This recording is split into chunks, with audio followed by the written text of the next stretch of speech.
கருவறைதான் மனதால் நானும் அன்னையே மறவேன் என்று முன்னையே. நான் பாலைவனத்தில் விதை போல் நீ பருவம் தந்த மழை போல் என் காதல் செடியில் பூவும் பூத்ததே. உன் விழி திறந்திருந்தால் விடியலி தேவையில்லை.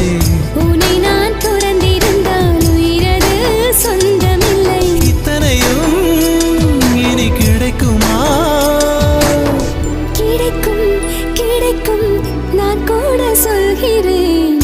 அழகே பிரம்மனிடம் மனு கொடுக்க போயிருந்த